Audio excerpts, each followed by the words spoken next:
How you doing? My name's Gary, and I'm killing fire ants.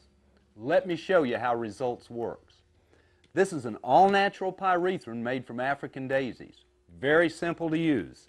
Sprinkle just a little around the mound, then lightly disturb the mound. We're the only fire ant killer on the market at this time that the EPA allows us to put disturb the mound on the label. They don't want the toxins in the groundwater. The contents of this 1-pound bottle will treat over 40 mounds, and that's at a cost of less than 35 cents a mound, and it's less toxic to humans than table salt. Won't hurt your children, pets, plants, birds. You can use it in your garden. It's non-systemic, totally environmentally friendly. After you lightly disturb the mound, get as many ants on the top as you can, and then very lightly powder it. The way the natural pyrethrin works, it's a neurotoxin that paralyzes them as it kills them. And when that paralysis sets in, their instincts take over, and their instincts say, trouble, danger, protect the queen. They go to move and protect the queen, the powder stuck to them gets on the queen and kills her. Only way you get rid of a fire ant mound is to get rid of the queen. The natural pyrethrin in this product will kill literally any insect. It takes very little of it to kill a fire ant, and whenever they get it on the queen, she's going to die. But we are dealing with nature here, and I got to tell you, you won't kill the queen every time. You can expect to kill that queen 8 out of 10 times if you'll remember 2 very important things.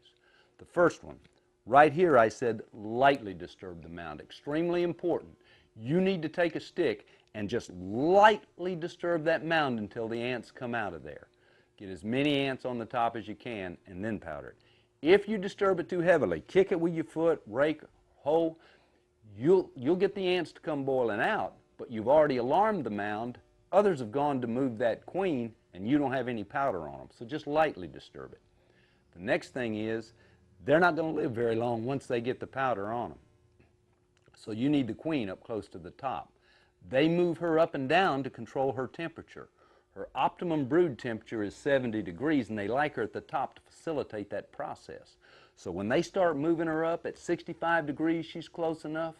70 degrees, she's high as she'll get, and about 75 degrees, she starts going back down out of range again. If you will remember those 2 things, lightly disturb the mound, treat it between 65 and 75 degrees, you'll kill the queen 8 out of 10 times. The reason that's so important, she lives an average of 6.2 years, and she's laying between 500 and 1,500 eggs every day.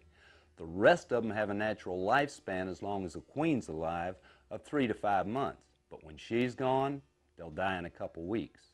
See, they have to forage for food and bring it back to the mound because their throats are constricted. They cannot swallow it. All the food is processed through the larva, digested and regurgitated, and all the ants in the mound have to eat that soft food, including the queen. So if you take away the queen, you have no eggs, you have no larva, you have no food, you have no ants. Your county extension agent will tell you the best way to control fire ants is a 2-step process, a broadcast and a mound treatment.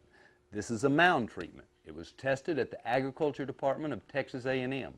They said it's the fastest, safest, most effective mound treatment on the market.